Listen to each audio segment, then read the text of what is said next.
स्वागत है आपका हमारे YouTube चैनल भूत फाइल्स में। तो चलिए बढ़ते हैं आज की इस कहानी की ओर। दोस्तों, आज की कहानी हमारे साथ शेयर की है मनोज जी ने। आगे बढ़ने से पहले अगर आपने अभी तक हमारे YouTube चैनल को सब्सक्राइब नहीं किया है तो कर ले, ताकि आने वाली वीडियोज़ की नोटिफिकेशन आपको जल्द ही मिल जाए। तो चलिए बढ़ते हैं मनोज जी की भेजी हुई कहानी की ओर। ये कहानी तब की है जब मैं अपने गांव में था, और ये कहानी लगभग आज से 5 साल पुरानी है। तब मैं अपने खेतों में ही काम करता था। एक दिन मेरे गांव में ही मेरे घर के बगल में सुरेश नाम का व्यक्ति की पत्नी की मौत हो गई, और उस आदमी से हमसे ज़्यादा पड़ती नहीं थी। मतलब कि उस घर से बोलचाल नहीं था।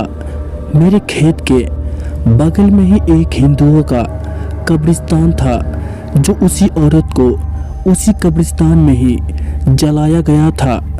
तब मैं एक रोज़ अपने खेत में काम करते करते शाम के 7 बज गया। उस समय तो कुछ लोग वहाँ पे थे, इस कारण कुछ नहीं हुआ। लेकिन जब रात के 8 बजा तो मेरे बाएं तरफ से किसी की रोने की आवाज़ सुनाई दे रही थी। मैं समझा कि कुत्ते की रोने की आवाज़ होगी, क्योंकि अक्सर रात में ही कुत्ते चीखते और चिल्लाते रहते हैं। तो मैं उतना ध्यान नहीं दिया। लेकिन जैसे ही मैं काम ख़त्म करके खेत से बाहर ही निकल रहा था कि तभी अचानक मेरे सामने सुरेश की पत्नी आ गई।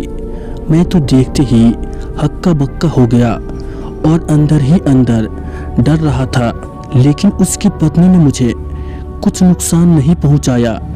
लेकिन उस औरत ने मुझे एक ही बात बोला कि मेरे साथ कुछ अच्छा नहीं हुआ है, मेरी कर्म क्रिया करवा दो, नहीं तो बहुत बुरा होगा गांव के लिए। इतना बोलकर वो अचानक मेरे सामने से गायब हो गई। लेकिन सुरेश के घर से बोलचाल तो नहीं था, पर मैं क्या करता।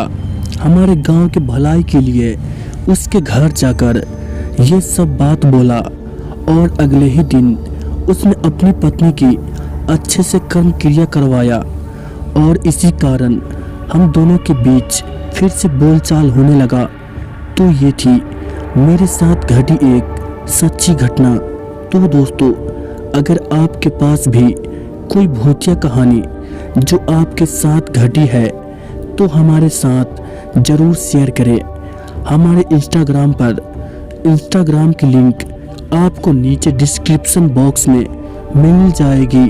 दोस्तों, अगली कहानी में मुलाकात होने से पहले अगर आपने अभी तक इस YouTube चैनल को सब्सक्राइब नहीं किया है तो कर ले, ताकि आने वाली वीडियोज़ की नोटिफिकेशन आपको जल्द ही मिल जाए।